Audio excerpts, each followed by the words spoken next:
Oh my gosh, look at all these standards.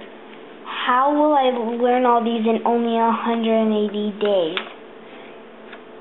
And my teacher has to teach all the students these standards. I wonder how she can do it. I wonder how many tests we will get. Will we have time for questions? I hope my teacher and I will have a chance to get to know each other.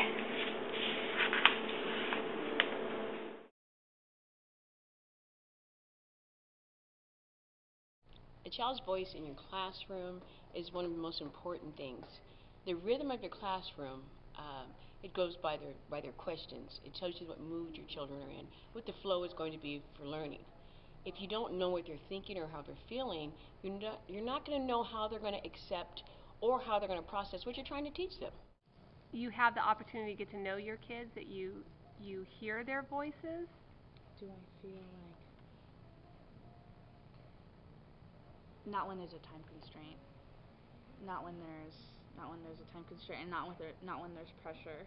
The times that you can are limited if you have to do something and have to get to a certain standard or certain point by a certain time because of a certain test.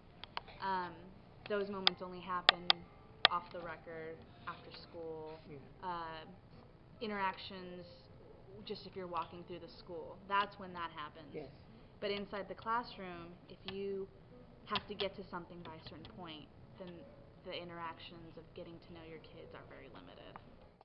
Your enrollment of 25 children, 30 children in a classroom, you cannot have a set mold and have every child act as the same.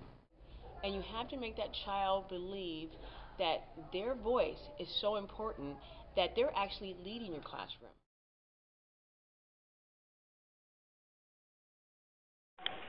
It made me feel like I wasn't learning because they didn't spend enough time on one subject. Well, there's definitely time constraints because we are very bound by the standards and the curriculum that we have to cover. And every day that time is essential to get to the end goal of that school year. I feel that we should be more creative in schools and have more time to do art and be ourselves and everything like that. Sometimes when the kids want to discuss a topic more than I've given time in my lesson plans, it's hard to give them that time to discuss it. You're like, okay, we need to move on. That's hard. Sometimes it really depends on what we're doing. If we're already engaged, or if I'm already engaged in a lesson or a PowerPoint presentation or something, I say it's really difficult to stop and try to answer every question because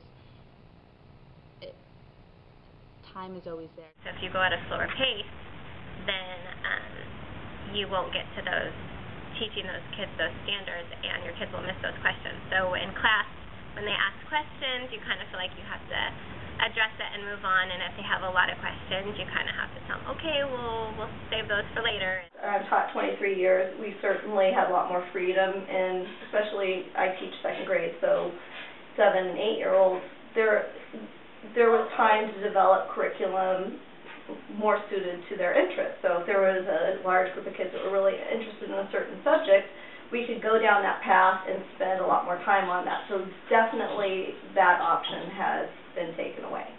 Get to have more time with the teachers. You get to that point where you don't have the time, then your structure has to change.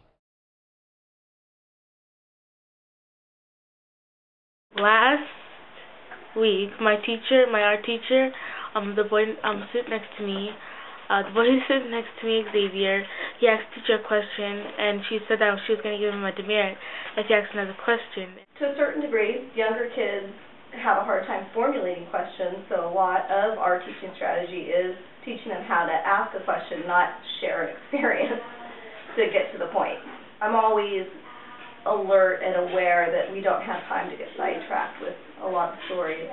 She would just say, well, look in the book, or that's not a good question. Not only do you have to hear the child's voice, you have to let that child know that you understand the questions that they're asking. You must have that if you want a classroom to work in a way where someone's going to be learning something. When I didn't really ask that much questions, because I felt like it was going to be like, wow, you don't even know that already? You already went through it. She wouldn't like us when we asked questions. It's like we took up too much of her time, which I think questions are better. I would rather, if I was a teacher, I would rather my kids ask so many questions than just sit there thinking about a question, not telling the teacher. I felt like she couldn't hear me, like there was some kind of pots and pans banging between us.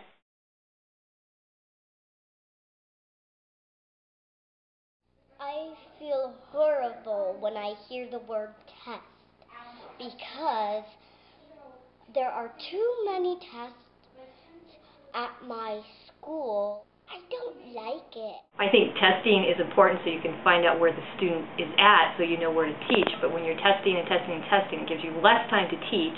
I would be testing, and then she'd say, you only have 5 minutes left, and I'd be trying to rush my test, and then I end up doing a bad job on it. Like, I'm upset because now I don't have enough time to do my test, and then I can't do it anymore, and then I'll get a bad grade on it. I don't like tests because they put a lot of stress on me. They get sick of testing, I feel. I think you have to prepare your students and let them know you're going to be tested a lot, and here's why. I tell my students that they're going to be tested, and it's more for my information so that I know if they understood what I taught or if they need extra help. It made me feel like when I'm going to grow up, I'm going to be dumb and stupid.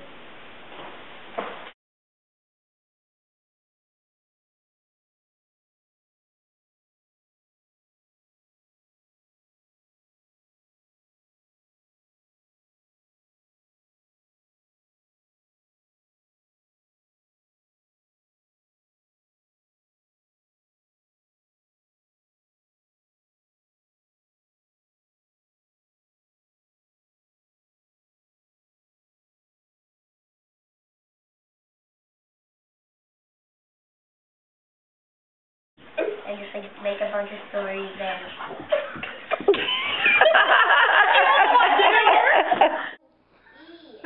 My, what big eyes you have. my, what a big mouth you have. These are sunny side lemons. They make your lemonade nice and sour. And this is my pet dog, Crystal. She is wearing my jacket. See, I named her Crystal because that little crystal right there. She is a good dog. She wouldn't, I felt like she wouldn't like to, oh my god, there's a, I'm dying!